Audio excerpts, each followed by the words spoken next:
Assalamualaikum warahmatullahi wabarakatuh. Waalaikumsalam warahmatullahi Innal wabarakatuh. hamdalillah nahmaduhu wa nasta'inuhu wa nastaghfiruh wa na'udzu billahi min syururi anfusina wa min sayyiati a'malina. Man yahdihillahu fala mudilla lah wa man yudlil fala hadiyalah. Asyhadu an la ilaha illallah wahdahu la syarika lah wa asyhadu anna Muhammadan abduhu wa rasuluh. Allahumma salli wa sallim wa barik ala Muhammad wa ala ali Muhammad kama sallaita wa kama barakta ala Ibrahim wa ala ali Ibrahim innaka Hamidum Majid. Ya ayyuhalladzina amanu taqullaha haqqa tuqatih wa la tamutunna illa wa antum muslimun. Ya ayyuhan nasu taqu rabbakumul ladzi khalaqakum min nafsin wahidah wa khalaqa minha zawjaha wa batha minhuma rijalan katsiran wa nisaa. واتقوا الله الذي تساءلون به والأرحام إن الله كان عليكم رقيبا. يا أيها الذين آمنوا اتقوا الله وقولوا قولا سديدا يصلح لكم أعمالكم ويغفر لكم ذنوبكم ومن يطع الله ورسوله فقد فاز فوزا عظيما. أما بعد فإن أصدق الحديث كتاب الله وخير الهدي هدي محمد صلى الله عليه وسلم وشر الأمور محدثاتها وكل محدثة بدعة وكل بدعة ضلالة وكل ضلالة في النار. Bapak Ibu ikhwatal iman, a'azzani Allahu wa rahimani Allah wa iyyakum. Alhamdulillah, segala puji bagi Allah Subhanahu wa taala. Salawat dan salam atas qudwah hasanah kita Rasulullah sallallahu alaihi wasallam.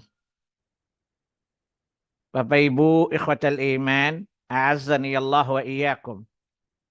Seperti telah kita ketahui bersama, hari ini kita berada di tanggal 28 di bulan yang ke-8 dari kalender syariah, yaitu bulan Sya'ban.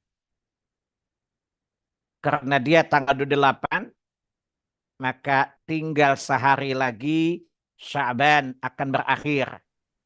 Berdasarkan hadis dalam Sunan Abi Daud, kita saum, kita puasa, bab bilangan hari adalah 29. Hadis an bin Umar radhiyallahu anhu maqal, dari Abdullah bin Umar bin Khattab, semoga Allah meridai keduanya. Qala Rasulullah sallallahu alaihi wasallam, telah bersabda Rasulullah sallallahu alaihi wasallam, asyharu tis'un wa isyrun, jumlah bilangan bulan itu adalah 29 hari. Satu bulan, kata Nabi, asyharu tis'un wa isyrun.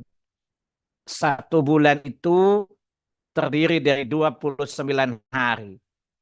Fala tasumu hatta tarahu, jangan kalian berpuasa sampai kalian melihat hilal.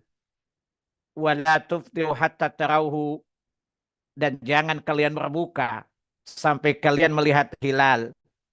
Fa in gumma alaikum, jika kalian terhalangi melihat hilal, faqduru lahu 30, maka genapkan dia menjadi 30.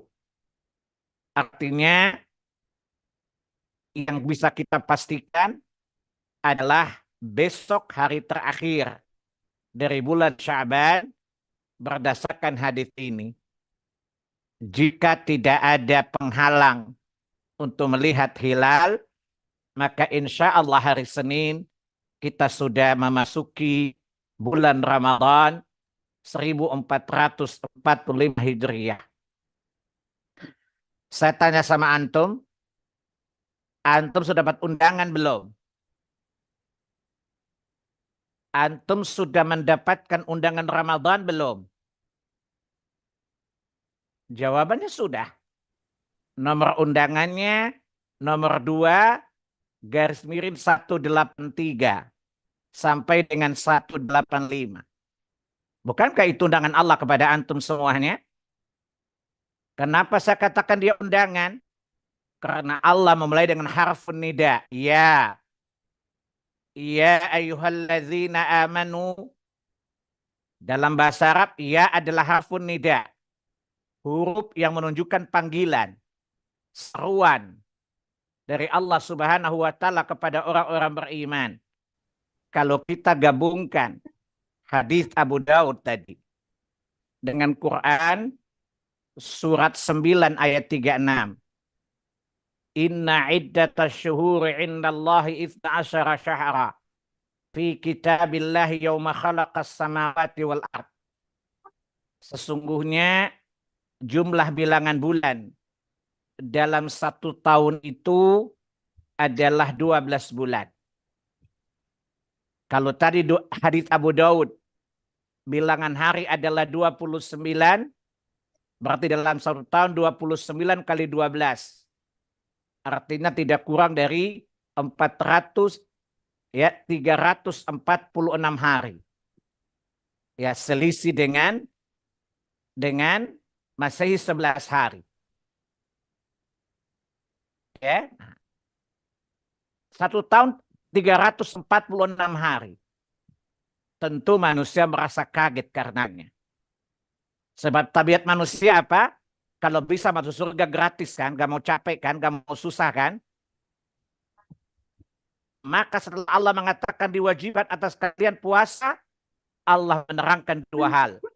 Pertama kata Allah ayyam ma'dudat. Hanya beberapa bilangan hari saja dari nikmat hari-hari yang aku berikan, 346 hari dalam 1 tahun. Kemudian di ayat 45 Allah jelaskan, dan hari-hari itu lamanya sebulan, yakni syahrul Ramadan. 1 bulan yang Allah namai dia dengan Ramadan. Dan kita tahu Ramadan sebentar lagi akan sampai kepada kita. Ramadan adalah bulan yang penuh dengan keberkahan. Lihat dalam Musnad Imam Ahmad. Kitab Musnad sahabat yang banyak meriwayatkan hadis. Bab hadis Abu Hurairah radhiyallahu anhu. Ya. Apa kata Abu Hurairah? Lamma hadar Ramadan qala Rasulullah sallallahu alaihi wasallam. Ketika Ramadan telah datang, maka Nabi sallallahu alaihi wasallam bersabda, "Qad ja'akum Ramadan." Sungguh telah datang kepada kalian Ramadan. Syahrun mubarak, bulan yang penuh dengan keberkahan. Ibtaradallahu alaikum siyamahu. Allahu Jalla Jalaluh mewajibkan atas kalian puasa. Tuftahu fihi abwabul jannah. Pada bulan itu Allah membukakan pintu-pintu surga. Wa tughlaqu fihi abwabul jahim. Dan Allah menutup pintu-pintu jahim. Wa tughlaqu ya, wa tughallu fihi syayatin. Ya, fi lailatun fihi lailah. Ya, kata Allah, dan Allah menutup, Allah membelenggu seluruh syaitan-syaitan. Fihi lailatun khairu min alfi syahr. Dan di dalam hari itu, pada bulan itu, terdapat 1 malam yang lebih baik dari 1000 bulan. Ramadan oleh Allah Jalla Jalaluh lewat lisan Nabi-Nya sallallahu alaihi wasallam, syahrun mubarak, bulan yang mendatangkan keberkahan, penuh dengan berkahan, dan mengharapkan dan apa itu namanya, isinya semuanya keberkahan. Makan sahur ada keberkahannya. Imam Al-Bukhari dalam kitab As-Saum, bab pada sahur terdapat keberkahan. Kata Nabi, bersahurlah kalian, karena pada sahur itu terdapat barakah. Makan mengenyangkan, dan padanya terdapat keberkahan. Sehingga sepanjang Ramadan, siangnya dan malamnya penuh dengan keberkahan. Oleh karenanya Rasulullah sallallahu alaihi wasallam masih pada Musnad Imam Ahmad, kitab Musnad Sahabat Ansar, bab sahabat salah seorang dari sahabat Nabi SAW. Hadits senada dengan yang disebutkan Abu Hurairah tadi, akan tetapi ada tambahan kata Nabi, ya baghiyal khair aqbil, wahai para pencari kebaikan, wahai para pendamba kebaikan, sambutlah, dekatkan diri kalian dengan Ramadan. Wa ya baghiyasy syarr, wahai para pencinta kejelekan, wahai para pecandu dosa, amsik, tahanlah dirimu. Dalam hadits Ahmad tadi kata Nabi, ya yunadi munadi fis sama fi kulli lailah. Seruan itu selalu dikumandangkan oleh seorang penyeru dari langit. Tentunya penyeru adalah malaikat. Dan itu dikumandangkan di setiap malam, sejak dari malam pertama sampai malam terakhir bulan Ramadan. Tentu kita hadir di sini insya Allah adalah orang-orang yang mendamba kebaikan. Dan puncak dari kebaikan Ramadan adalah takwa. Ya, puncak dari kebaikan Ramadan adalah takwa. Karena itu yang diinginkan oleh Allah Tabaraka wa Ta'ala kepada kita, yaitu la'allakum tattaqun, agar semoga kalian menjadi orang-orang yang bertakwa. Baik, Bapak Ibu sekalian, apa yang perlu kita siapkan agar target pencapaian itu dapat kita capai? Ingat, yang diinginkan Allah bukan sekedar takwa, tapi yang diinginkan Allah adalah yang paling bertakwa. Kalau dalam sistem kuliah, Allah berharap agar kita menjadi orang yang paling bertakwa di antara hamba-hamba Allah. Karena Allah katakan di surat 67, Al-Mulk, ayat yang kedua, Alladzi khalaqal mauta wal hayata liyabluwakum ayyukum ahsanu amala wa huwal azizul ghafur.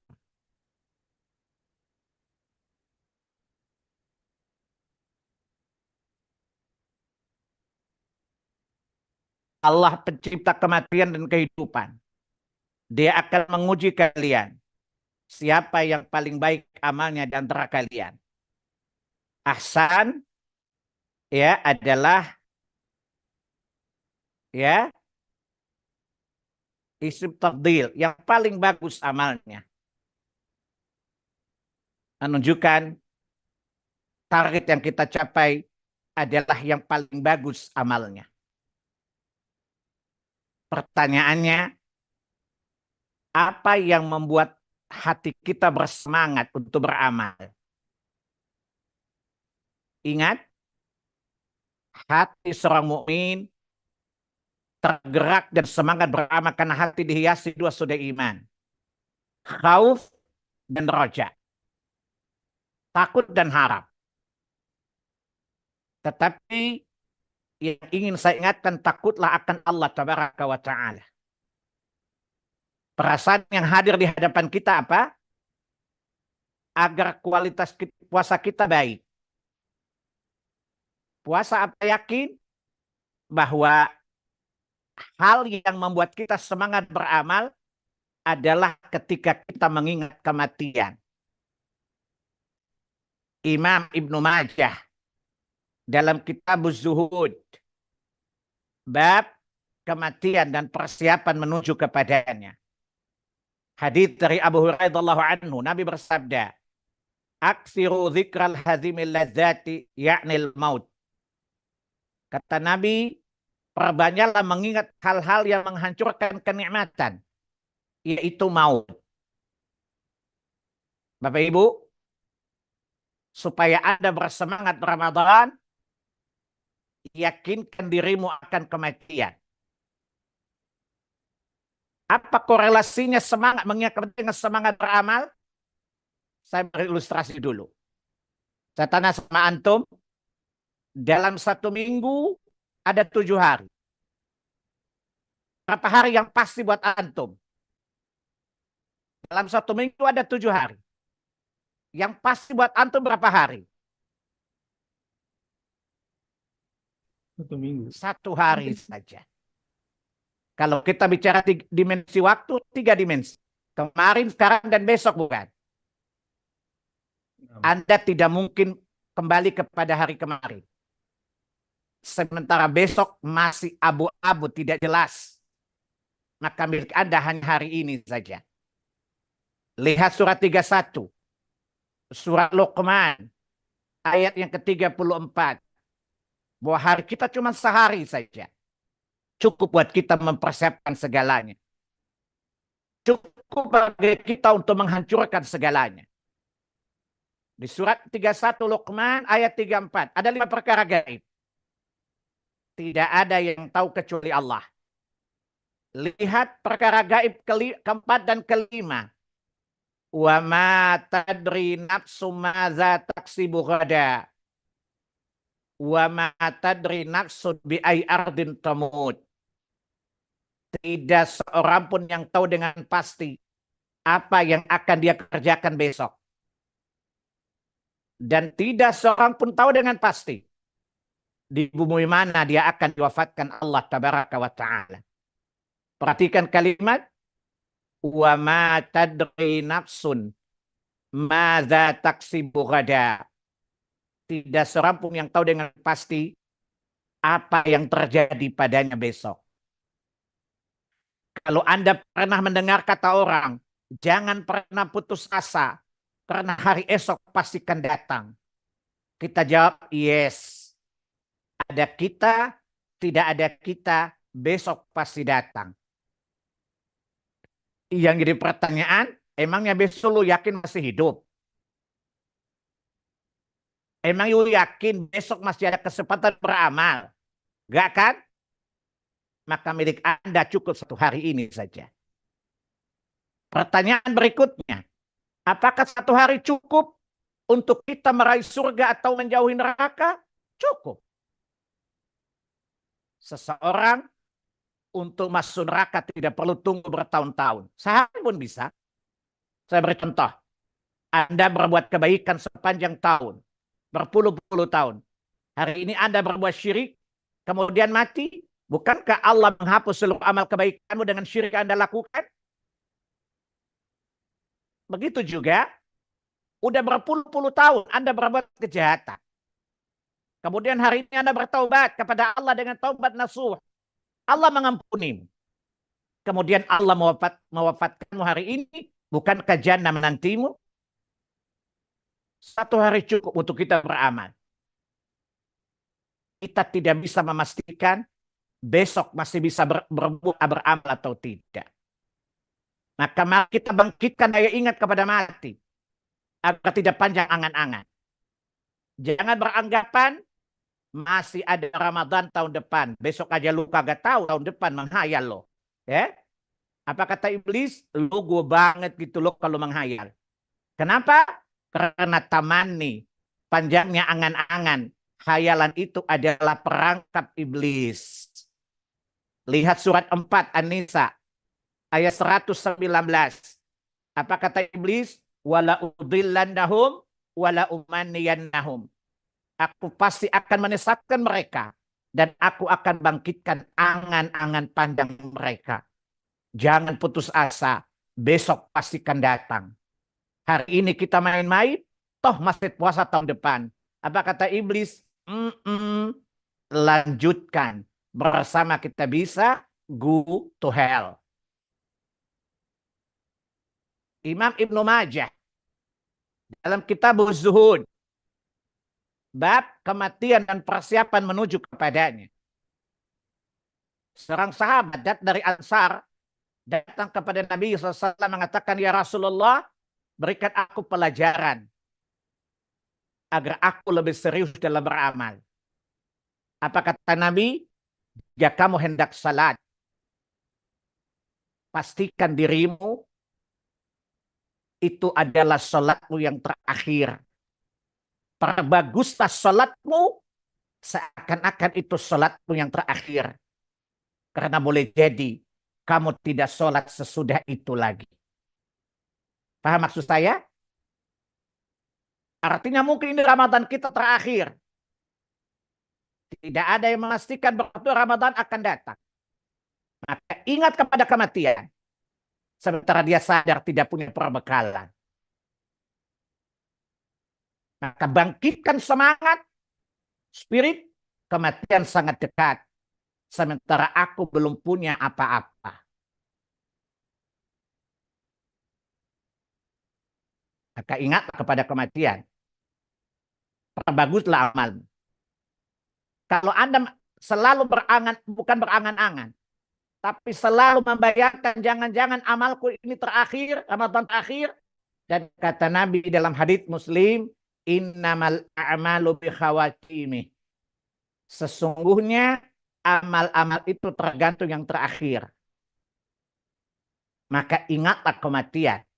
Karena ingat kematian akan memicu dan memacu semangat kita untuk beramal.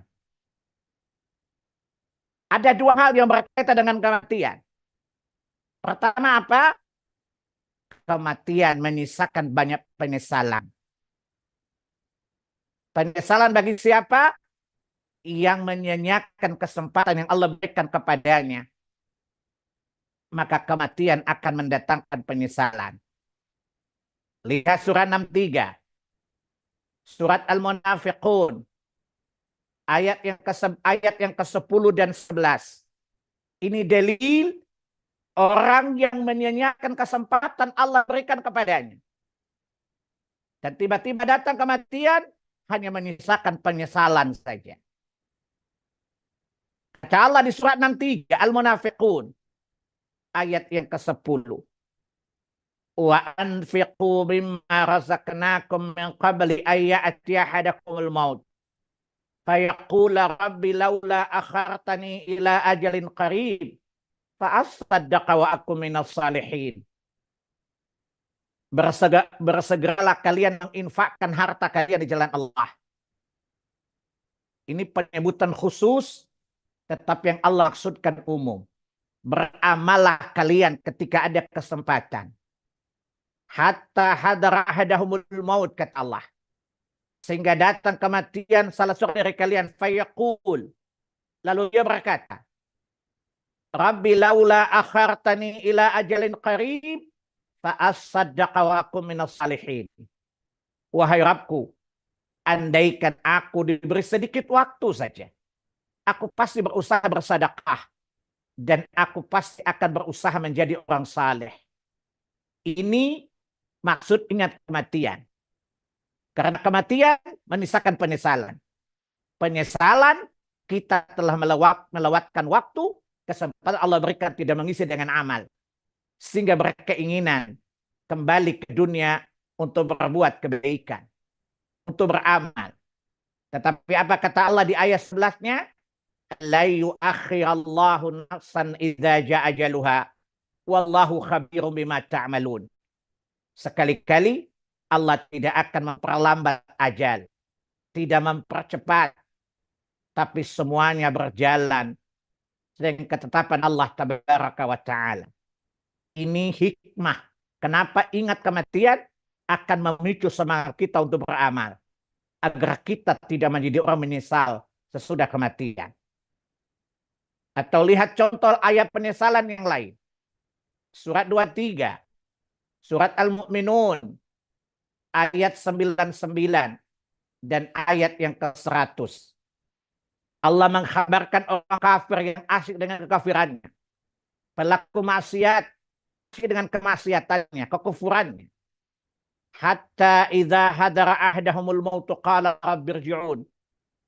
Dia lengah, dia lalai, dia abai. Sampai datang kematian kepadanya, dia berkata, irji'i. Wahai Rabbku, kembalikan aku ke dunia. La'alli a'malu salihan fima taraktu. Agar aku bisa berbuat kebaikan yang dahulu aku tinggalkan karena berbagai kelalaian ya Allah. Kalla kata Allah, innaha kalimatun huwa qailuha. Sekali-kali tidak. Itu hanyalah ocehannya saja. Itu hanyalah igawannya saja. Dan Allah tidak mendengarkan ocehan itu. Ini hujah syariah. Allah mengingatkan kematian untuk segera beramal agar tidak menyesal sesudah kematian itu. Itu pertama. Yang kedua, karena kita meyakini kematian, tentu kita butuh perbekalan. Allah katakan di surah 2 Al-Baqarah ayat 197. Wa tazawwadu fa inna khairaz zadi taqwa wattaquni ya ulil albab. Berbekallah kalian dan sebaik-baik bekal adalah takwa. Maka bertakwalah kepadaku wahai orang berakal. Tentu yang dimaksudkan takwa di sini berbekalan untuk kehidupan sesudah kematian akhirat. Surat 6 Al-An'am ayat 32. Di surat 6 Al-An'am ayat 32 Allah katakan, "Wa mal hayatud dunya la'ibu wa lahun wa la darul akhiratu khairul lil ladzina yattaqun afala taqilun." Kehidupan dunia ini tidak lain hanyalah permainan dan candaan saja. Senda gurau saja. Ilusi saja. Utopi saja. Fata morgana saja. Dan sungguh akhirat itu baik bagi orang-orang yang bertakwa. Anda bayangkan Anda mati, Anda pasti mati. Dan di sana ada surga dan neraka. Hanya dua kemungkinan. Kita dimasukkan Allah ke jannah atau Allah masukkan kita ke neraka. Dan ingat, hanya dengan satu saja kita masuk surga. Dan hanya dengan satu saja kita terselamatkan dari neraka. Dengan takwa kita masuk surga. Dan dengan takwa kita terselamatkan dari neraka. Lihat surat 3 Ali Imran. Ayat 133. Wasari'u ila maghfiratin min rabbikum wa jannatin 'arduha as-samawati wal ard u'iddat lil muttaqin. Allah mengiming-imingi kita dengan surga yang seluas langit dan bumi. Dan kata Allah, u'iddat lil muttaqin. Yang telah Allah sediakan bagi orang-orang yang bertakwa. Untuk menggapai surga, Anda butuh takwa. Sebab saya ulangi, di akhirat hanya dua penghujung perjalanan.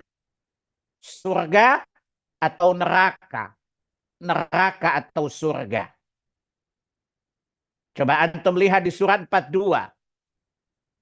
Surat Asyura ayat yang ke-7. Di akhir ayat itu Allah katakan, fariqun fil jannah wa fariqun fis sa'ir. Manusia terkumpul di mahsyar akan terbagi dua di ujung perjalanan. Satu kelompok ke surga, satu kelompok ke neraka. Yang digiring ke surga, orang bertakwa. Yang terselamatkan dari neraka, orang yang bertakwa pula. Lihat surat 39. Surat Az-Zumar ayat 61. Yunajjil ladzina taqaw bimafazatihim. Dan pada hari itu kami selamatkan orang-orang bertakwa disebabkan kemenangan mereka. Dan mereka tidak akan disentuh oleh azab dan tidak disentuh oleh keburukan sedikit pun. Takwa adalah pakaian anti api dari neraka. Dan takwa adalah baju kemuliaan menuju jannah. Saya tanya sama antum semuanya. Ibu-ibu coba unmute. Saya mau tanya sama ibu-ibu. Bu, tolong dijawab ya. Tidak usah pakai dalil. Jujur aja. Antum punya uang banyak. Antum datang ke sebuah butik. Di sana dijual baju berbagai kualitas. Yang paling rendah sampai yang paling tinggi. Kira-kira yang Anda beli yang mana, Bu? Bu? Woi, ini saya tanya orang apa orang-orangan sawah ya? Yang bagus, Pak Ustadz. Yang jawab siapa? Ibu-ibu. Nah, ibu tuh matre. Urusan dunia saya jawabnya paling bagus. Itu fitrah jawabannya jujur. Tapi saya katakan, baju itu ada dua. Baju tekstil dan baju paling baik dari baju tekstil. Apa itu, Bu? Takwa. Baju yang terbaik apa? Takwa. Takwa. Takwa. Bu Feni yang jawab. Dalilnya mana, Bu? Bentar. Ini ibu-ibu catatannya rapi tapi ingatannya rapuh. Surat 7 ayat 26 surat Al-A'raf. Ya bani Adam qad anzalna alaikum libasa yuwari syawatikum warisha. Wahai anak Adam, sungguh kami Allah telah menurunkan untuk kalian baju tekstil yang asalnya dari serat binatang atau serat tanaman, kapas atau bulu domba dan semacam. Tapi apa kata Allah di ayat tadi? Walibasut taqwa dzalika khair. Dan takwa itu baju yang lebih bagus dari baju dunia tadi. Di mana baju dunia itu fungsinya dua tadi. Yuwari sawatikum, menutup aurat. Yang kedua rishan, menjadi penghias, menjadi pengindah. Maka tidak heran kalau baju ibu syar'i dan modis. Itu fitrah. Tapi kata Allah, baju yang Anda kenakan semahal apapun. Apakah itu rancangan Ane Avanti, Aji Notonegoro, ya Ivan Gunawan, tidak akan menyelamatkan engkau dari neraka, wahai saudaraku. Paham? Baju yang dengannya engkau selamat dari api neraka dan akan Allah masukkan ke jannah, baju kemuliaan takwa. Inna akramakum indallahi atqakum. Surat 49 ayat 13. Saya tanya sama antum semuanya. Kalau takwa itu ibarat baju yang ada di badan kita, yang mesti kita bawa menuju akhirat. Menurut antum, baju antum udah sempurna atau masih banyak bolong-bolongnya, Bu? Woi, jawab, woi. Bolong-bolongnya, Pak. Jangan-jangan kita masih telanjang, Bu, nggak punya baju. Paham? Boleh jadi kita belum punya baju takwa tadi. Apa kata Allah di surah 53? Surat An-Najm ayat 32. Di akhir ayat itu Allah katakan, wala tuzakku anfusakum huwa a'lamu biman ittaqa. Jangan kalian merasa diri telah suci, karena Allah paling tahu siapa yang bertakwa di antara kalian. Membaca ayat ini, boleh jadi baju kita belum jadi kita rajut. Paham? Maka mari kita jadikan Ramadan momentum untuk memasuki butik menjadi baju terbaik kita. Kita rajut pelan-pelan. Kita jahit baju itu sampai dia di baju yang sempurna. Karena kata Allah, atqakum. Yang paling mulia adalah yang paling bertakwa. Kita berharap agar Ramadan ini kita dapat menjahit baju kita. Kita dapat menyatukan dan menutup lubang-lubang baju tadi. Sehingga dari kiamat tidak terlihat aib kita, cacat kita. Yang terlihat adalah kemuliaan karena baju yang kita kenakan karena takwa tadi. Karena itu yang diharapkan Allah. La'allakum tattaqun. Semoga kalian bertakwa. Contoh lain, Bu. Ibu sedang asik-asik di rumah. Sedang bercanda dengan anak. Bercanda dengan tetangga. Tiba-tiba datang suami mengatakan, Bu, kita segera pindah ke daerah lain karena saya diperintahkan pindah berangkat hari ini. Dan ibu nggak punya perbekalan. Belum udah persiapan. Kira-kira panik nggak, Bu? Sangat panik. Pertanyaannya, gimana kalau tiba-tiba lu koid? Sementara lu belum punya perbekalan. Kata orang Sunda naun, nyaho etate. Paham? Maka saya sering memacu semangat kita dengan filosofi apa-apa. Persiapkan apa-apa sebelum kelak terjadi apa-apa. Kalau Anda sudah persiapkan apa-apa dan kelak terjadi apa-apa, insya Allah Anda tidak akan diapa-apakan. Tapi kalau Anda tidak persiapkan apa-apa dan kelak terjadi apa-apa, demi Allah engkau pasti akan diapa-apakan. Dan pada hari itu Anda sudah tidak bisa berbuat apa-apa. Ramadan memontum untuk melakukan revolusi. Bukan evolusi, tapi revolusi. Kenapa? Karena kita tidak tahu kematian kapan datang. Sementara kita butuh satu hal, perbekalan. Dan sebagai perbekalan takwa. Dan waktu kita tinggal 1 hari, sehingga kita selalu berusaha untuk menjadikan momentum itu adalah yang terbaik dari semua hari kita. Kita jadikan Ramadan tahun ini merupakan terbaik dibandingkan Ramadan yang kita lalui sebelumnya. Karena kata Nabi tadi, innamal a'malu bikhawatimi. Sesungguhnya amal-amal itu tergantung yang terakhir. Perbaguslah amal kita. Jadikan Ramadan kita lulus dengan predikat summa cum laude. Itu atqakum. Summa cum laude. Bukan cum laude saja. Tapi summa cum laude. Ya. Di atas lagi cum laude-nya. Karena itulah harapan Allah atas kita. Itu spirit yang kita bangun. Itu sesuatu yang memacu semangat kita untuk beramal. Ada Ramadan atau tidak ada Ramadan. Karena kita sedang menuju tapal batas bernama maut.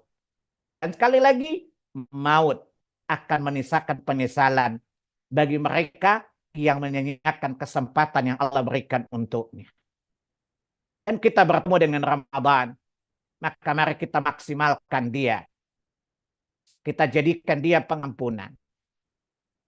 Saya beri contoh lagi yang ilustrasi yang lain. Bu,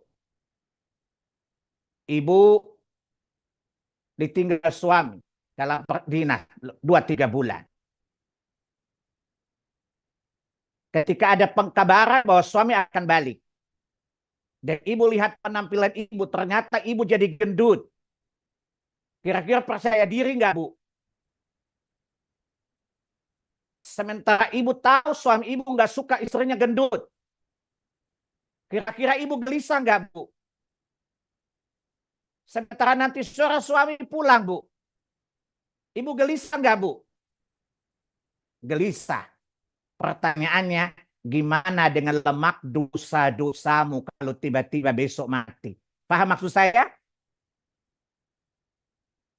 Maka Allah jadikan Ramadan untuk meluhurkan dosa-dosa, lemak-lemak dosa tadi.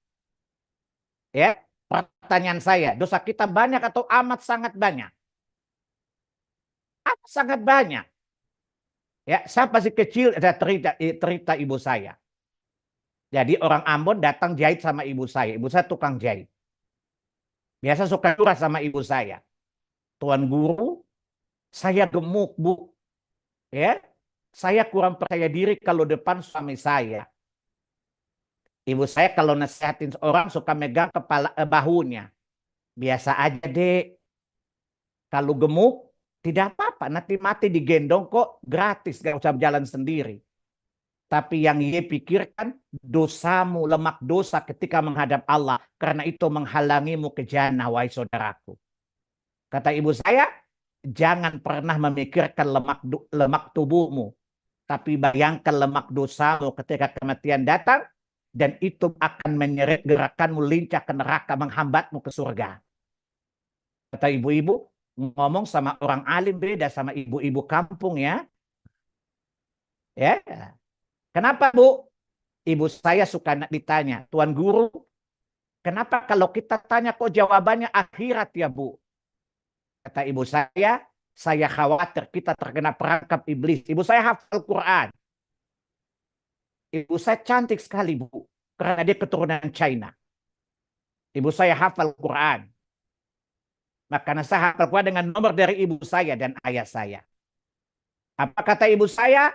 Karena saya khawatir kita terperangkap dengan talbis iblis di surat 30 ayat 7. Ya'lamuna zahiran minal hayati dunya wa hum 'anil akhirati humul ghafilun. Ini perangkap iblis. Bahwa kalau dunia mata kita melotot.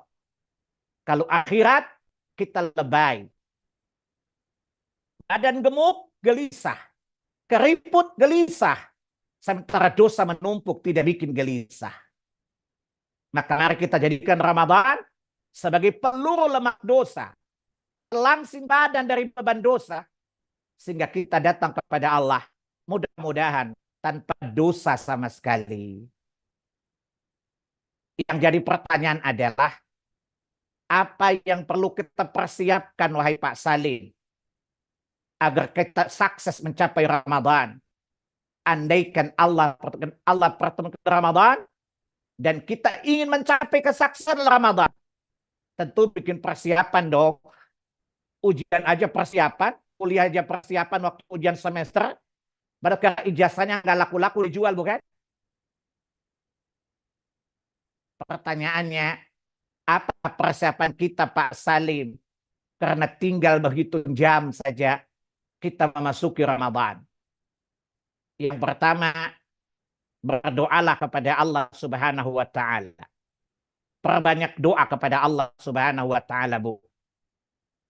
Kalau ibu tanya, Pak Salim, apa korelasinya dosa dengan Ramadan?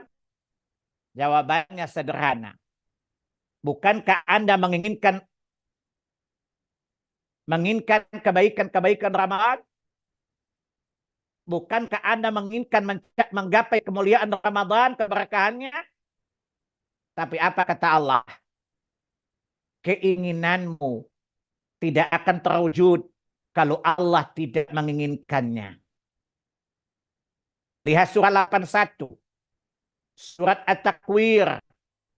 Ayat yang ke-29. Wa ma tasyauna illa ayyasha Allahu rabbul alamin. Kamu berkeinginan, kamu berkehendak menempuh jalan yang lurus. Tapi kata Allah, kamu tidak akan mampu menempuhnya kecuali jika Allah menghendakinya. Maksudnya apa? Masyiah kita, keinginan kita tidak akan terwujud kecuali dengan dua dari Allah. Pertama, kehendak Allah. Dan kedua, pertolongan Allah. Kekuatan dari Allah. Lihat surat 18. Surat Al-Kahfi ayat 39. Qul ma sya'allah wa la quwwata illa billah.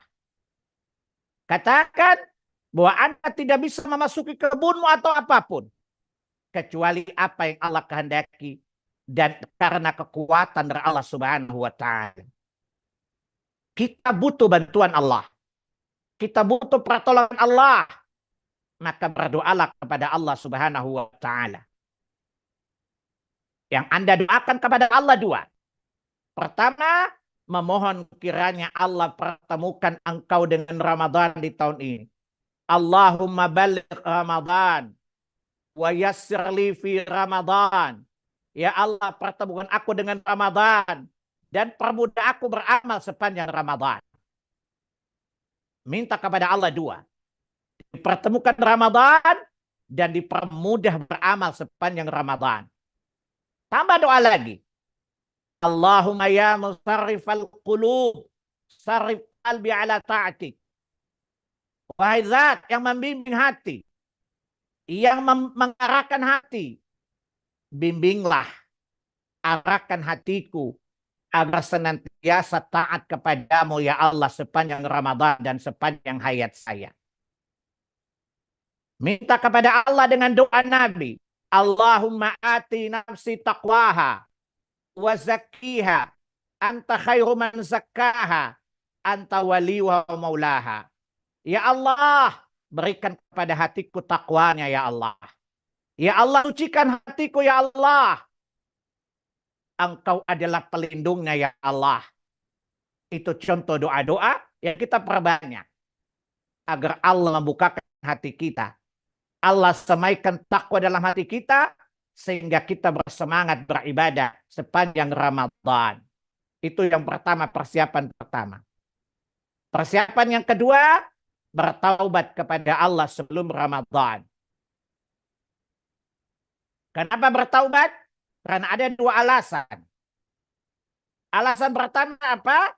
Menghilangkan ganjalan di dalam hati. Membersihkan hati dari racun. Apa kata Nabi SAW, Sahih Bukhari Muslim, Kitab Zuhud? Kata Nabi, ala inna fil jasadi mudghah. Dalam diri manusia ada segumpal daging. In salahat, salahal jasadu kulluh.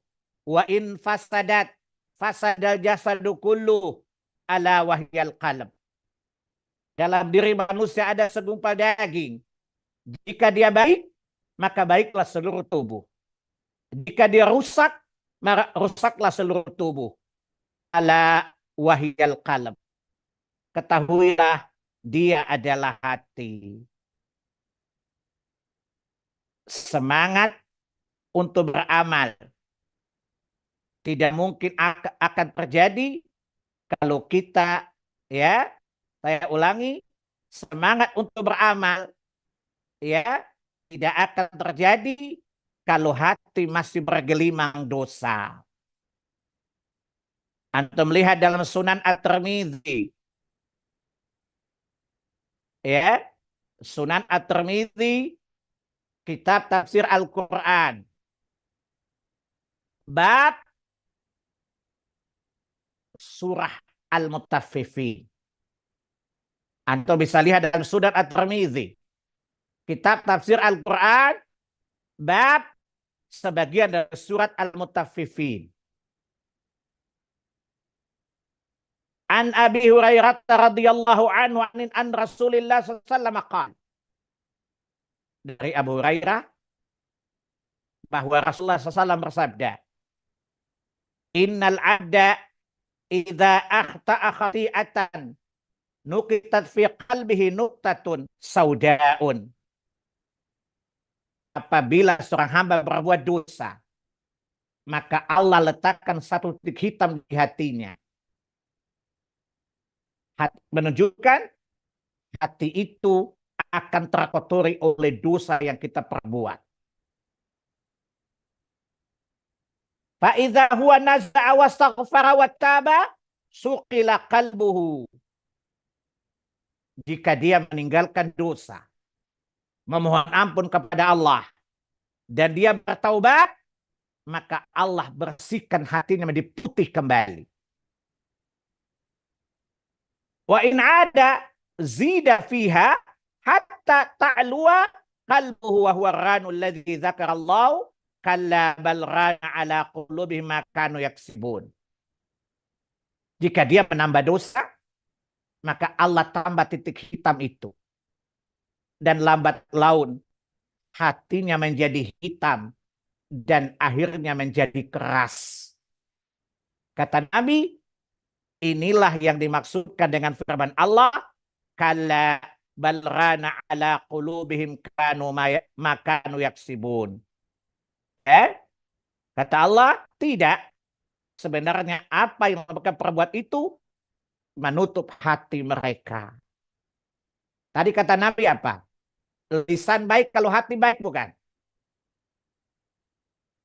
Anggota tubuh menjadi baik kalau hati baik, bukan? Bagaimana tubuh semangat beribadah kalau hatinya sedang kotor?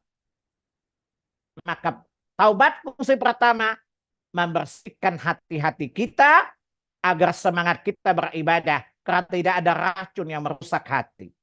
Itu fungsi taubat yang pertama. Membersihkan hati agar hati bersemangat untuk beramal di sepanjang Ramadan. Karena tulang tidak mungkin membungkuk, lisan tidak mungkin beristighfar, lisan tidak mungkin baca Quran kalau hati kita sedang berpenyakit, sedang keracunan. Maka bertaubatlah kepada Allah dalam hadits At-Tirmidzi ini. Karena kata Nabi, hati kita tertutup, rusak disebabkan oleh dosa-dosa yang kita perbuat. Surat Al-Mutaffifin tadi. Fungsi tobat yang kedua apa? Mempermudah pengampunan dengan puasa dan sholat malam. Kata Nabi, telah anda hafal hadisnya. Man sama Ramadhana imanan wa ihtisaban, ghufira lahu ma taqaddama min dzambi.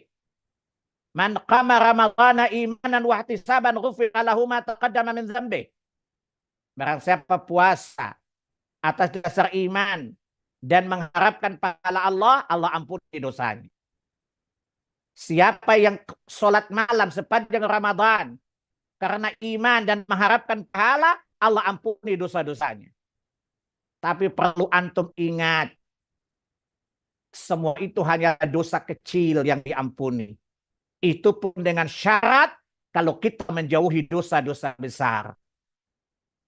Ramadan kita tidak menjadi penggugur dosa selama kita masih membuat dosa besar sepanjang Ramadan.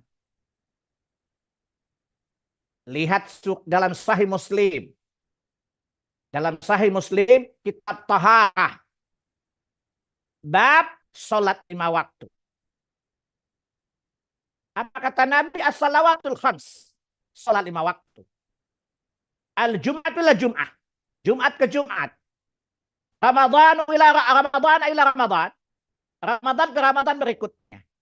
Mukaffiratun bainahunna idza jitanibul kabair. Menjadi penghapus dosa di antara 2 waktu tadi kalau kita menjauhi dosa besar. Jelas? Al-Quran mengisyaratkan bahwa dosa-dosa kecil kita dihapus Allah dengan amal-amal saleh asalkan kita menjauhi dosa besar. Surat 4 An-Nisa ayat 31. Coba lihat surat 4 An-Nisa ayat 31.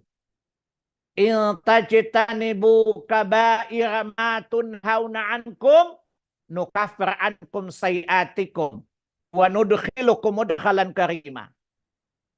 Jika kalian menjauhi dosa-dosa besar yang Allah melarang kalian darinya, nukaffir ankum sayiatikum, niscaya aku Allah mengampuni dosa-dosa kecil kalian dan aku masukkan kalian ke tempat mulia itu jannah.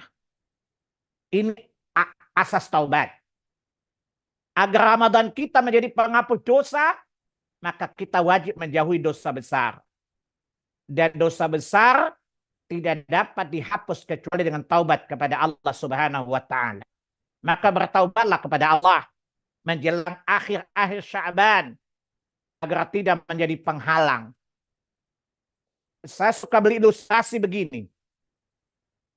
Dosa kecil kita itu seperti batu kerikil.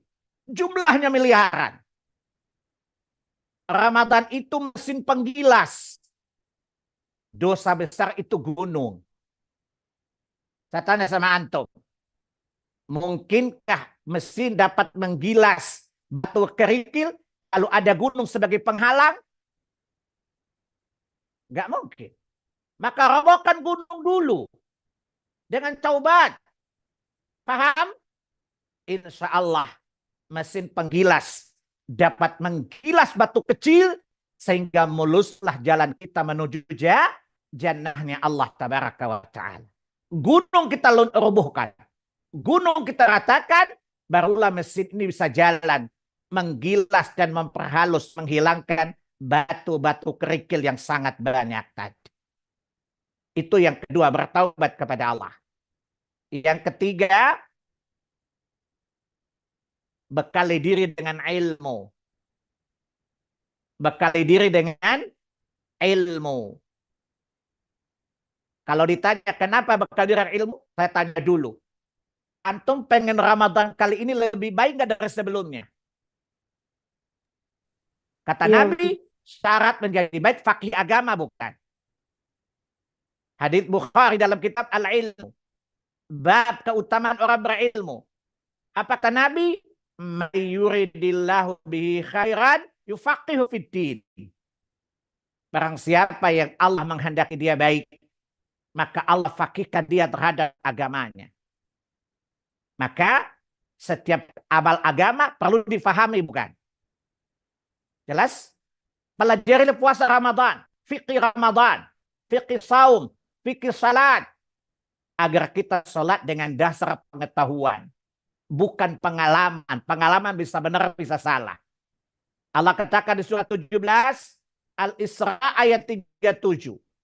La taqfu ma laysa laka bi'ilm. Jangan kamu mengikuti apa-apa yang kamu tidak punya ilmu. Maka yakinkan dirimu bahwa puasamu kali ini, Anda tahu betul dalilnya dari mana. Dari mana sumber ibadah itu Anda ketahui. Itu yang namanya fakih terhadap agama. Insya Allah akan membawa kualitas puasamu baik. Itu yang ketiga. Mumpung ada beberapa hari, 2 hari ini, pelajari fikih puasa. Pelajari fikih salat. Perbaikilah pengetahuan kita agar puasa kita datang ilmu.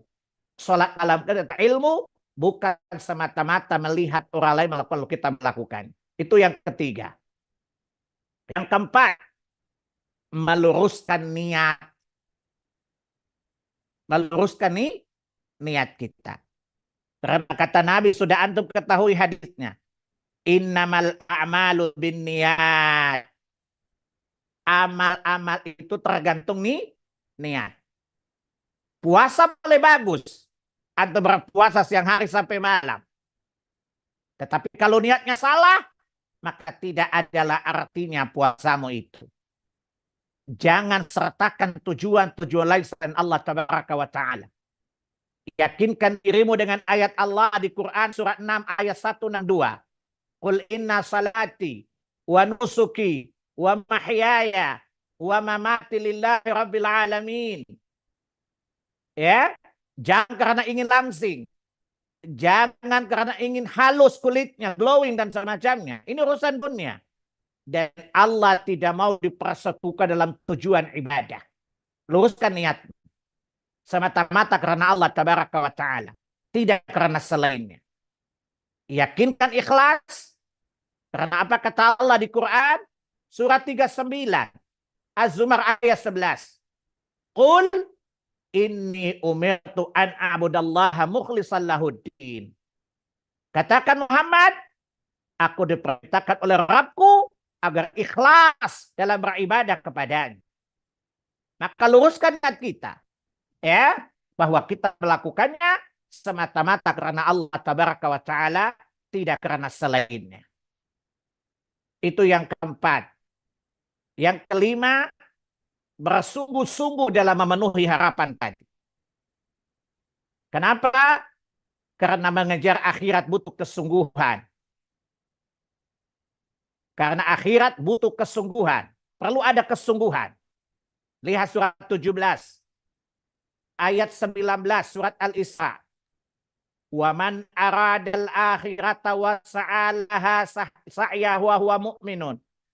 faulaika sa'yuhum mashkura. Barang siapa yang mengejar akhirat, beribadah kepada Allah, mengharapkan pahala-pahala di sisi Allah, dan dia bersungguh-sungguh kepadanya, dan dia orang mukmin, Allah berikan balasan sempurna atas apa yang dia kerjakan. Ayat ini menunjukkan Allah pasti membalas amal Anda asal pertama niat Anda karena Allah, akhirat. Yang kedua, Anda orang beriman. Ketiga, Anda bersungguh-sungguh. Niscaya Allah akan memberi balasan amalmu itu. Kamu serius, Allah akan membantu dan menolong. Lihat surat 29. Surat Az-Zumar. Ayat yang ke-69, ayat terakhir. Walladzina jahadu fina lanahdiyannahum subulana. Ya, innallaha ma'al muttaqin. Innallaha ma'al muhsinin. Barang siapa yang berjuang bersungguh-sungguh mencari keridhaan kami, niscaya kami akan memberi hidayah pada jalan-jalan kebaikan untuknya. Allah berjanji, kalau Anda bersungguh-sungguh mencari keridhaan Allah, mencari keridhaan Allah dengan penuh kesungguhan, Allah pasti memberi hidayah kepadamu. Dan Allah senantiasa bersama orang berbuat kebaikan. Sungguh-sungguh dalam komitmen. Dan sungguh-sungguh mengaplikasikan komitmen itu. Jangan main-main. Karena orang yang sadar akan kematian, dan kematian dekat, dan dia sedang mengumpulkan perbekalan, tentu dia akan sungguh-sungguh dalam beramal. Itu yang kelima. Yang keenam, belajar bersabar. Jadikan sabar menghiasi hatimu sepanjang puasa. Kenapa, Bu? Karena di Al-Quran tidak kurang dari 16 ayat Allah menerangkan bahwa pahala dan surga tidak dapat diraih kecuali oleh orang yang sabar. Saya ulangi, pahala, ampunan, dan surga tidak dapat diraih kecuali dengan sabar. Maka hiasilah hatimu dengan kesabaran sepanjang Ramadan. Belajar bersabar dari sekarang. Lihat surat 28. Surat Al-Qasas ayat 80. Wa qala alladzina utul ilma wailakum. Berkata ahli ilmu, celakalah kedua orang yang mengejar dunia. Sawabullahi khair liman amana wa amila salihah. Pahala-pahala yang ada di sisi Allah yang Allah janjikan itu lebih baik bagi orang yang beriman dan orang berbuat kebaikan.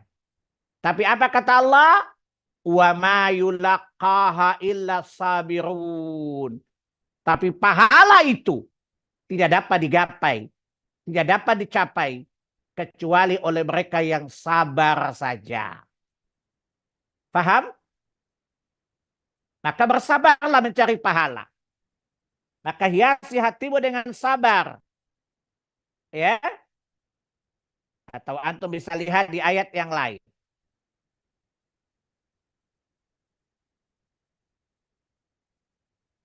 Ya, di surat Hud, surat 11 ayat 11. Illal ladzina sabaru wa amilus salihati ulaika lahum maghfiratun wa ajrun kabir. Kecuali orang yang sabar mengerjakan kebaikan, mereka pasti akan memperoleh pahala yang besar.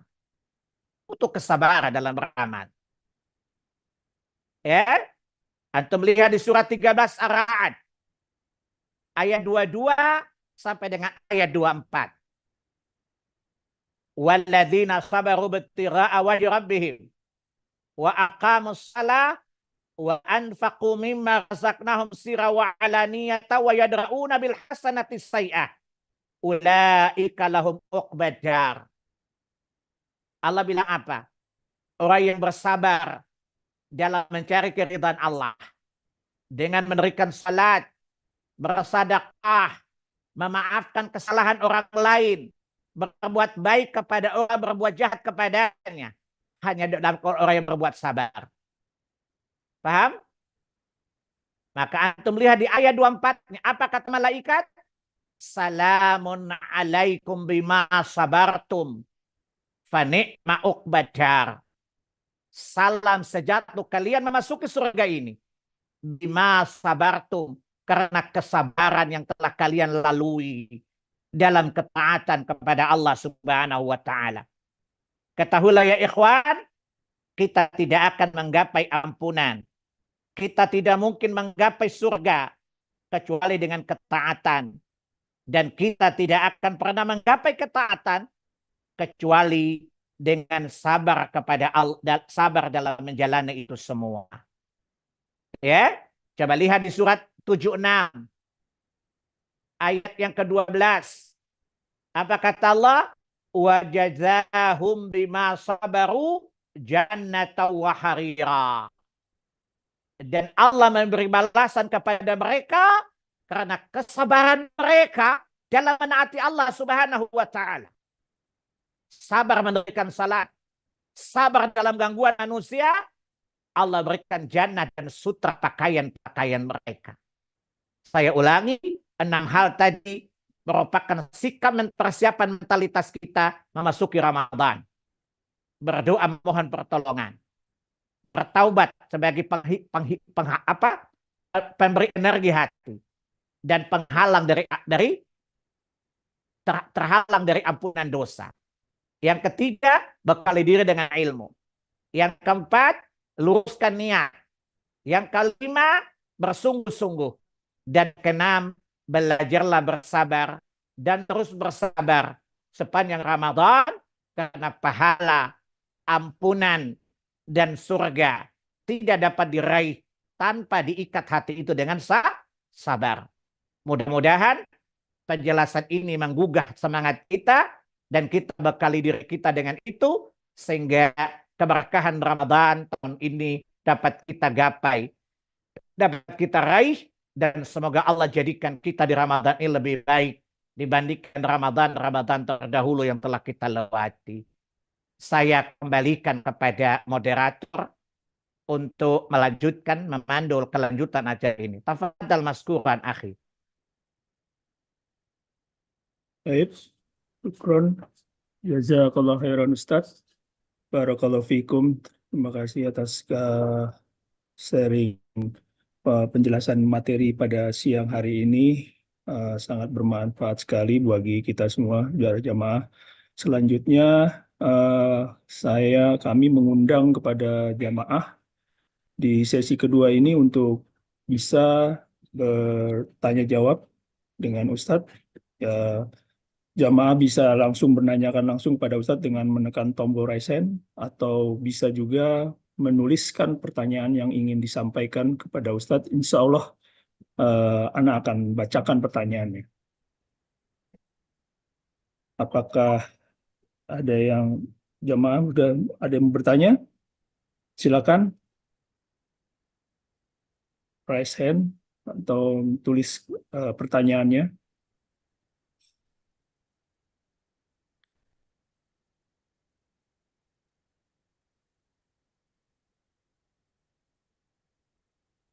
Baik.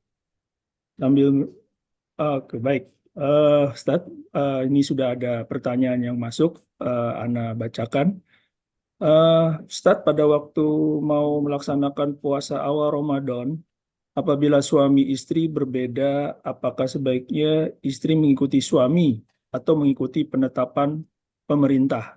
Apabila kita tidak mengikuti penetapan pemerintah, apakah kita berdosa? Agama itu ikut dalil, bukan ikut suami. Suami ditaati selama mengikuti petunjuk Allah dan Rasulnya. Karena kata Nabi, la ta'ata li makhluqin fi ma'siyatil khaliq. Jangan menaati makhluk dalam perkara maksiat kepada Allah. Jadi taati suami selama bukan maksiat, itu pertama. Yang kedua, berpuasa itu kata Nabi, sum ma'anas, wabtiru ma'anas. Berpuasa bersama manusia dan berbuka bersama manusia. Selesai sunnah mengikuti pemerintah. Karena kata Allah di Quran surat 4 ayat 59. Ati Allah wa ati Rasul wa ulil amri minkum. Taatilah Allah, taatilah Rasul dan pemimpin di antara kalian. Fa in tanazatum fi syai'in. Kalau berbeda dalam satu urusan, farudillah wa rasuli. Kembalikan kepada Allah dan Rasulnya. Dan hadis tadi Nabi mengisyaratkan berpuasa bersama dengan pemimpin. Bayangkan kalau antum ikut kelompok-kelompok, ribet gak urusan? Kapan persatuan terwujud? Kalau tiap orang punya awal Ramadan sendiri-sendiri. Kacau nggak negeri ini? Kacau. Jadi di sini bukan taat suami, tapi taatlah Allah dan Rasulnya. Jika suami memerintahkan kepada sesuatu yang Allah syariatkan, ikut. Kalau menyelisihi syariat, tidak boleh ikut. Ingat, agama kita bukan surga mana neraka katut loh Bu ya. Masa surga ikut neraka ikut, bodoh atau bego itu namanya. Bu, kalau neraka madu lah, masa neraka katut? Itu bodoh apa bego Bu, kalau bahasa kasar kita. Bego banget gitu loh. Jadi kalau suami ngomong, lakukan suamimu. Filosofi kita surga mana neraka katut. Jawab aja, Mas, kalau mau ke neraka uang sendiri, gak usah ngajak-ngajak. Ya, lu masuk penjara aja gue tengokin, apalagi ke neraka lo. Ya, jadi maksudnya kita kalau manut, kalau ke surga neraka ogah gitu loh. Paham? Maka taati suami selama dia menaati Allah dan Rasulnya. Dalam perkara menetapkan awal Ramadan, itu otoritas penguasa, bukan individu dan kelompok-kelompok. Maka mengikuti sunnah adalah mengikuti ketetapan penguasa. Wallahu a'lam. Ya. Baik. Demikian penjelasan pertanyaan. Semoga ya bagi penanya bisa memahami dan cukup jelas penjelasannya dari Ustadz. Selanjutnya ada pertanyaan keduanya Ustadz. Assalamualaikum warahmatullahi wabarakatuh, Pak Ustadz. Afwan Pak Ustadz, izin bertanya, apa yang dimaksud dengan tarhib Ramadan? Tarhib itu peringatan dari kata rahaban. Lawannya targhib, ragaban, optimisme. Paham ya?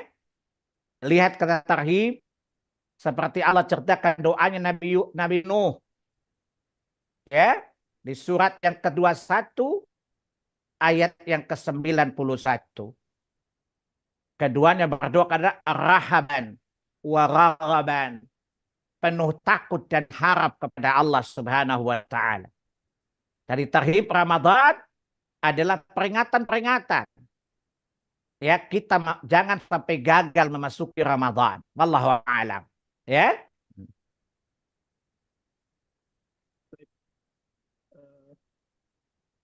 Baik, Ustadz, Anda lanjutkan pertanyaan yang selanjutnya.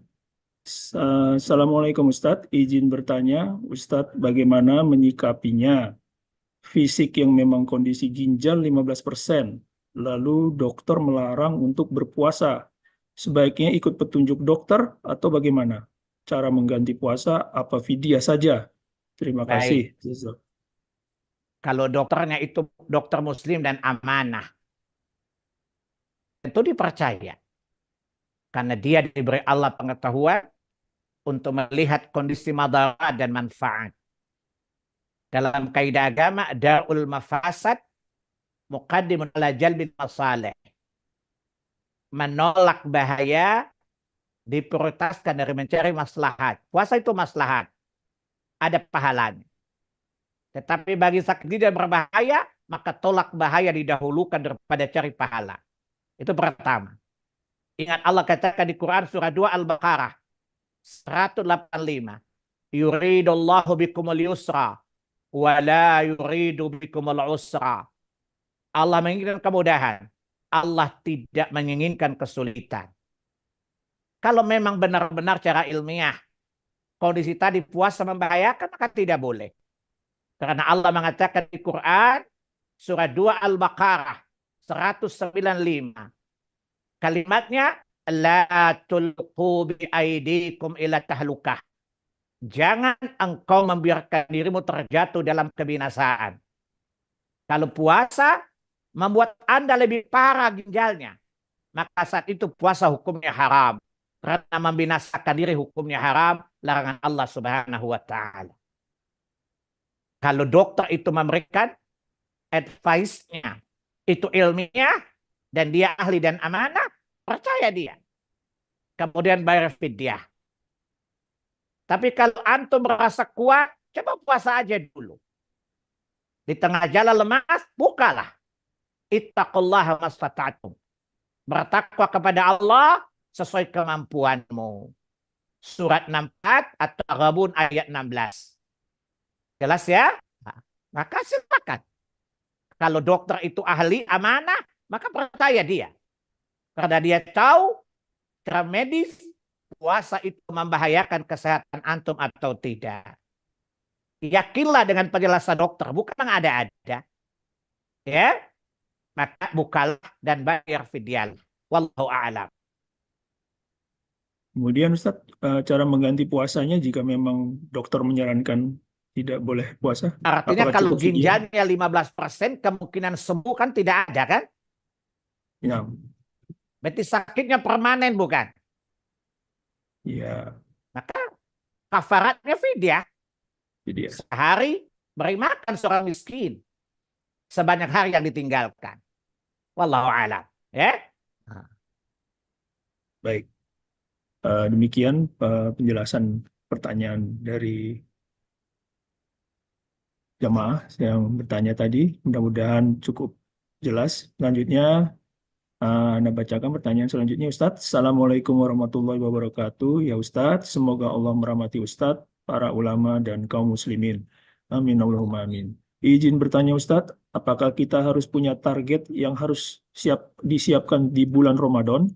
Misalkan menghatamkan Al-Quran sekian kali, berzikir, bersolawat, dan lain-lain. Syukran jazakumullah khairan wa barakallahu Kan fikum. kata Allah la'allakum, semoga. Berarti target enggak? Harus punya Semoga ya. target. Emang ibu kambing masuk kandang enggak ada target? Harus punya target. Ya. Di antara 3 amalan komoditi yang utama bisa ibu pilih. Bikin skala politik sesuai kemampuan kita. Baca Quran, salat atau sedekah. Surat 35, surat Fatir ayat 29. Innalladzina yatluna kitaballahi wa aqamus salah wa anfaqu mimma razaqnahum sirran wa alaniyatan yarjuna tijaratan lan tabur. Sesungguhnya orang yang membaca Al-Quran, mendirikan salat, menginfakkan hartanya karena mengharapkan perdagangan yang tidak rugi. Pilih salah satu, Bu. Ya, saya harus khatam Quran 10 kali umpamanya. Harus. Kan Allah bilang tadi, kalau sungguh-sungguh Allah berjalan enggak? Kayaknya Pak Salim, saya kayaknya kalau khatam kayaknya enggak mungkin deh. Saya bacanya lambat. Cari imam yang sholatnya panjang-panjang, Bu. Jelas? Kita tutup konversi dengan yang lain. Paham? Alangkah indahnya kalau Anda bisa salat 1 hari 250 rakaat seperti Imam Syafi'i dengan sekali khatam Al-Quran.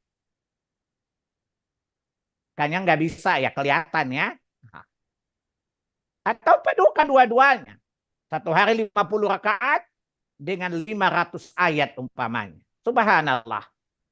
Bisa jadi dapatkan 2 sekaligus. Harus ada skala prioritas. Ramadan kali ini momentum saya harus gapai apa? Amalnya sedekah yang saya perbanyak, bacaan Quran yang saya perbanyak, sholat saya perbanyak, atau ketiga-tiganya supaya tidak bangkrut. Saya tanya sama antum, dagang itu punya target nggak? Kalau orang berdagang punya target bukan? Iya, Ustaz. Hubungan kita dengan Allah dagang bukan? Surat 9 ayat 111. Jadi orang punya target, Bu. Di antara komoditi-komoditi amal yang Anda punya, yang Anda bisa lakukan. Bisa baca Quran, tamat. Kalau tahun lalu cuma sekali, coba kali ini 2 kali. Dan seterusnya, dan seterusnya. Dahulu, ibu saya kalau Ramadan, dia sholat dalam satu hari 100 rakaat dengan 1.500 ayat. Kalau saya mau masuk cerita sama dia bilang, bisakah kamu biarkan ibu merajut baju takwa aja, Nak? Jangan ganggu mamamu, Nak. Mamamu sedang merajut bajunya, karena baju mamamu masih telanjang di mata Allah. Ya, ya, tapi jangan lama-lama rajut baju, kali saya juga butuh makan. Ya, dan itu contoh seperti itu. Jadi kalau antum bisa hafal Quran, bisa melakukan dua, sholat dan puasa sekali, baca Quran. Atau antum sambil tilawah sambil sholat sunnah, paham? Sekaligus dua-duanya. Tapi punya target harus ada. Tahun lalu saya biasanya tarawihnya tidak sempurna. Hari ini harus sempurna. Kalau dahulu saya cuma tarawih saja. Saya harus hari ini semua sholat sunnah saya kerjakan sebisa mungkin. Lakukan. Sebagaimana 3 amalan tadi. Tilawah, salat, dan sedekah. Wallahu a'lam. Mana target? Pertanyaannya apa? Bukankah orang berdagang itu harus ada target untung? Surat 9 ayat 111 tadi. Innallaha ashtara minal mu'minina anfusahum wa amwalahum bi anna lahumul jannah. Allah telah membeli dari orang-orang mukmin jiwa dan harta mereka dengan jannah. Kalau ibu pengen beli rumah yang paling mewah atau biasa saja, Bu? Harus punya target. Paham? Harus punya target. Sebagai pedagang punya target, orang hamba-hamba dan Allah punya target juga. Wallahu a'lam. Harus punya target. Sehingga dari hari ke hari ada perubahan. Wallahu a'lam. Ya, ada yang lain? Silakan. Jazakallahu khairan, Ustaz.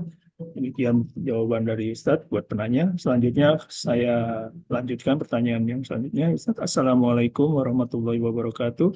Izin bertanya Ustaz, yang paling mulia adalah yang bertakwa. Seperti apa takwa yang dimaksud? Apakah cukup hanya dengan beramal? Yang kedua, apakah sahih hadisnya yang mengatakan bahwa orang berpuasa ketika safar tidak dihitung sebagai suatu kebaikan? Demikian Ustaz. Jazakallahu khairan. Takwa itu konsepnya takwa iman dan amal saleh.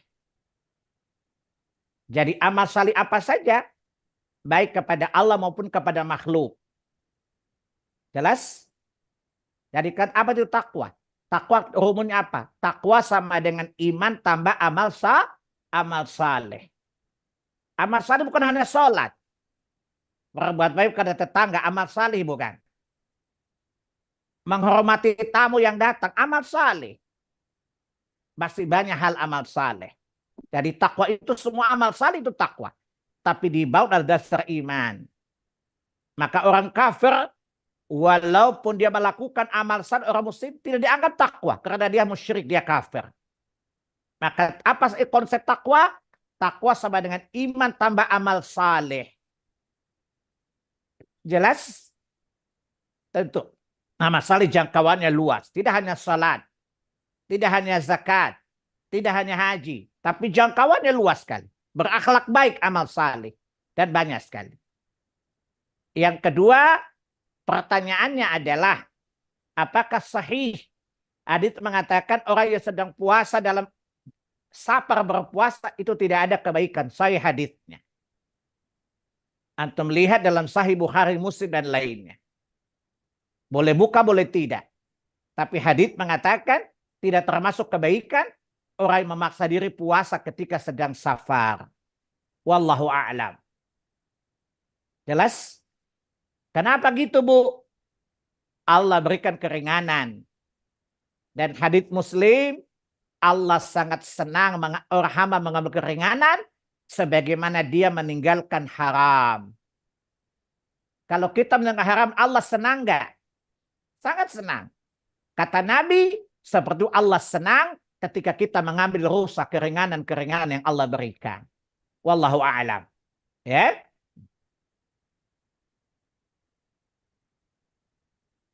Baik. Jazakallah khairan Ustaz. Mudah-mudahan jawaban dari Ustaz bisa dipahami oleh penanya. Selanjutnya, Anda lanjutkan pertanyaan. Bismillah, Afwan izin bertanya sebelum bulan Ramadan, kalau sudah tarawih, apakah masih ada tahajud? Yang kedua, jika sedang haid, apakah kita boleh membaca Al-Kahfi dari Al-Quran? Pertanyaan pertama, khilaf para ulama. Ada yang membid'ahkan sholat tarawih lebih atau sholat, ingat, hadis Aisyah mengatakan, Nabi tidak pernah sholat malam. Baik Ramadan atau di Ramadan lebih dari 11 rakaat. Ini hadis sahih Bukhari Muslim dan lainnya.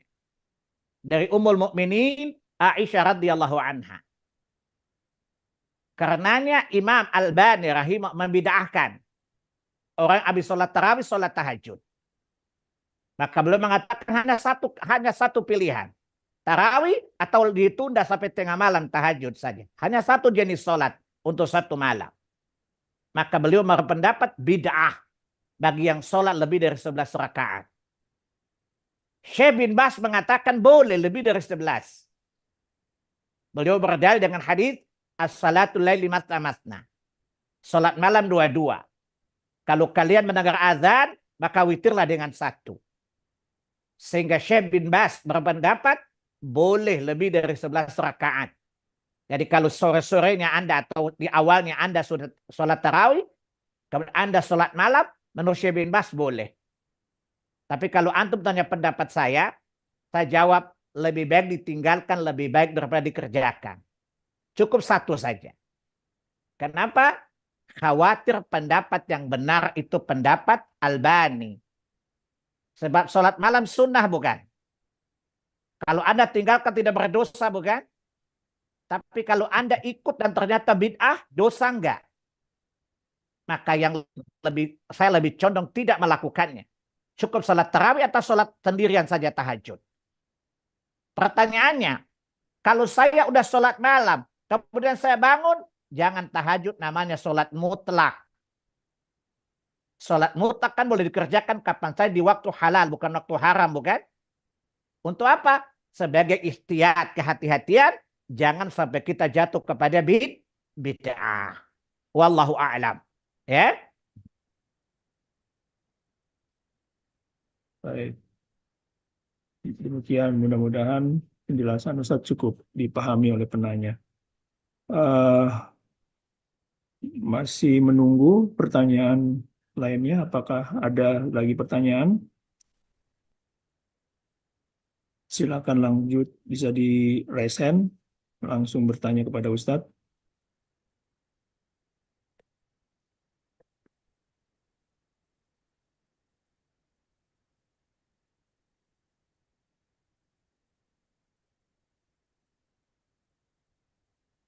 Ada lagi nggak, Bu? Yang pertanyaan keduanya tadi katanya Ustadz belum.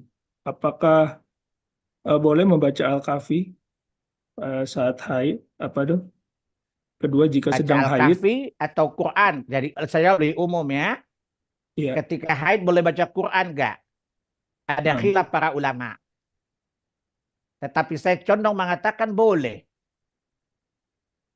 Berdasarkan hadis Aisyah radhiyallahu anha.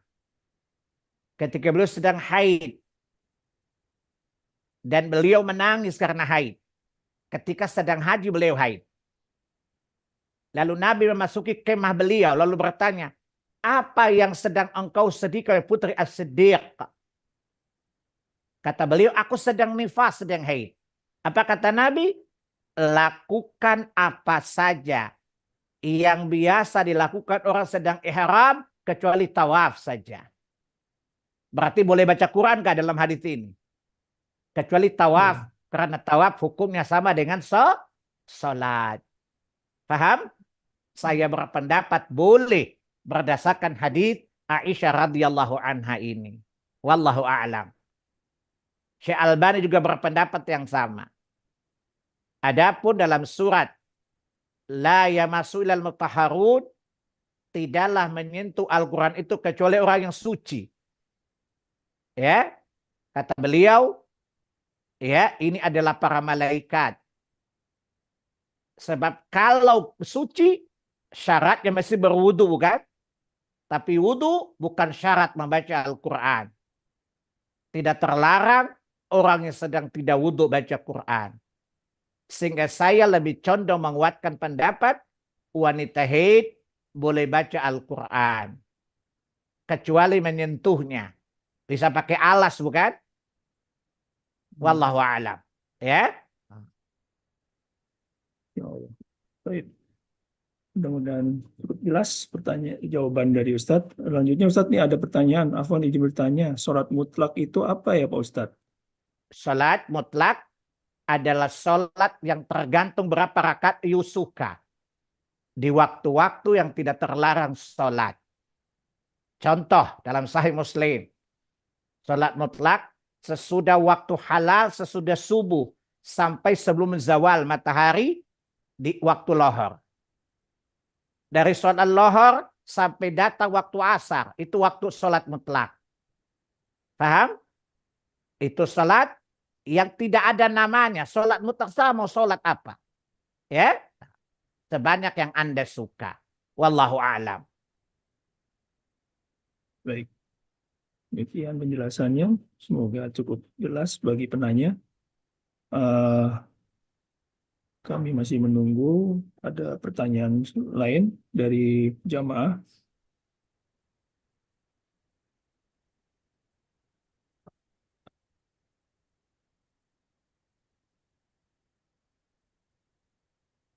Nampaknya belum ada lagi Ustadz.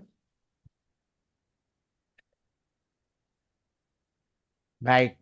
Sudah nggak ada lagi ya? Sepertinya belum ada Ustadz. Baik. Gitu. Ibu bapak sekalian, Uh, coba diingat kembali, mari kita mempersiapkan diri kita untuk memasuki Ramadan 1445. Dengan prinsip, dengan komitmen, Ramadan kita ini lebih baik dari Ramadan sebelumnya. Karena jangan-jangan ini Ramadan kita yang terakhir. Baik, itu aja. Tapi sebelumnya Bapak, Ibu, dan saudara sekalian, saya ingin menyampaikan sebuah permintaan. Saya setiap Ramadan suka mengumpulkan donasi untuk memberikan bantuan pangan kepada du'afa. Insya Allah. Ya, jadi targetnya setiap tahun 1.500 orang. Keluarga maksudnya. Dengan sasaran satu keluarga, satu suami istri, 2 anak. Jadi kita kasih paket pangan dan satu paket nilainya 500.000. Bagi Anda yang mau menolong atau membantu saudaramu, kata Nabi, siapa membantu meringankan saudaranya, maka Allah akan mudahkan membantu meringankan susahnya dia. Bagi Anda saya mohon kiranya bisa memberikan bantuannya, bisa mengirim donasi ke BSI 7006 533 129. Saya ulangi, BSI 7006 533 129. Bagi Anda yang telah mengirim donasinya, bisa mengkonfirmasi ke nomor WA saya 0813 2000 2009. Gampang nomor saya. Segampang saya ceramah buat antum. 0813 2000 2009. Formatnya gini. Majelis Ta'lim Sahabat Ilmu Teladan. Nama ibu, nama bapak siapa, sumber majelis ta'limnya, jumlah donasinya. Supaya nanti peruntukannya jelas bagi siapa. Ya. Kemudian Bapak jelaskan, ini adalah bantuan Ramadan. Saya kira cukup atas ihtimamannya. Saya ucapkan jazakumullah khairan. Dan saya cukupkan dengan ucapan billahi taufiq wal hidayah. Wassalamualaikum warahmatullahi wabarakatuh. Dan saya kembalikan kepada moderator untuk menutup acara ini karena beliau yang membukanya tadi. Tafadhal, akh. Waalaikumsalam warahmatullahi wabarakatuh.